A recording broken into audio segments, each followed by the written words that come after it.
जम्मू कश्मीर के कठुआ में पाकिस्तान के खिलाफ प्रदर्शन हुए हैं। पूर्व सैनिकों के संगठन ने यह प्रदर्शन किया है। खास बात यह, रियासी हमले के विरोध में प्रदर्शन शुरू हो गए हैं और रियासी में जिस तरह से श्रद्धालुओं से भरी बस को निशाना बनाया है आतंकियों ने, पाकिस्तानी आतंकियों ने जिस तरह से कायराना हमला किया, उसके खिलाफ लोगों में जबरदस्त गुस्सा है।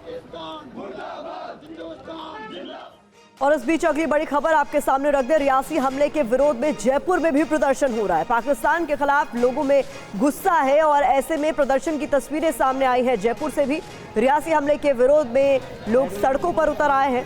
पाकिस्तान स्पॉन्सर्ड टेररिज्म का ये जो सबसे नया मामला सामने आया है, उस पर लोगों के बीच गुस्सा है।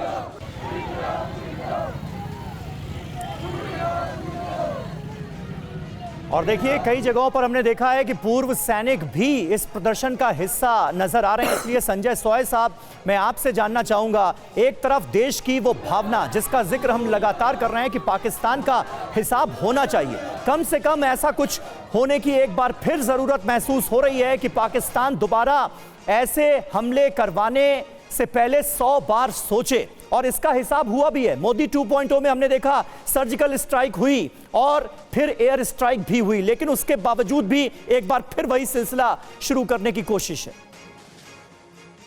नहीं, बिल्कुल समीर, बहुत जरूरी है। और मैं ये भी मानता हूं कि क्या किया जाए, ऐसा दोनों बार ऐसा हुआ है। मैं इस चीज में बड़ा रिस्पेक्ट है मेरी सरकार के लिए और सेनाओं के लिए। मैं खुद सैनिक हूं कि पहली बार पाकिस्तान ने सोचा नहीं था कि हम सर्जिकल स्ट्राइक करेंगे, हमने सर्जिकल कर दी। अगली बार उन्होंने सोचा सर्जिकल करेंगे, हमने पहली बार एयर स्ट्राइक कर दी। तो उनकी सोच से आगे अभी फिर कोई ना कोई ऐसा एक्शन करना पड़ेगा कि जो उनको ऐसा झटका लगे, सरप्राइज हो। तो मैं कह रहा हूं कोई जल्दी नहीं है, और सोच समझ के तसल्ली से ऐसा काम हो कि पाकिस्तान को ऐसा झटका लगे कि वाकई में उनको महंगा लगने लगे कि इस तरह की अगर कार्रवाई होती है, इस तरह के आतंकवाद को सपोर्ट मिलती है, तो उनके लिए ये बहुत ही महंगा पड़ेगा, बहुत ही मुश्किल हो जाएगा।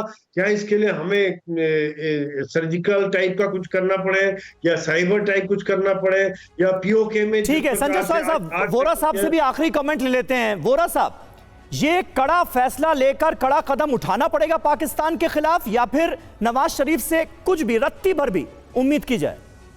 बिल्कुल उम्मीद ना करें और वही करें जो अभी तक हम करते रहे हैं, जिसके 3 हिस्से हैं हमारी पॉलिसी के। एमिनेंटली सक्सेसफुल, पहला पाकिस्तान का डिप्लोमेटिक आइसोलेशन, दूसरा पाकिस्तान का इकोनॉमिक स्ट्रैंगुलेशन, और तीसरा मिलिट्री पनिशमेंट। जब ये तीनों मिल जाते हैं वो बौखला जाएगा। सर बदलेगा नहीं, लेकिन उसको संदेश मिलेगा। शायद आज से 500 साल बाद अकल आ जाएगी कि मुझे ऐसा नहीं करना चाहिए। तो अलग थलग रखने की जरूरत है पाकिस्तान को, क्योंकि जब तक आतंक पर वो लगाम नहीं लगाता तब तक बातचीत संभव नहीं है। कुल मिलाकर ये बात तो बिल्कुल साफ हो गई।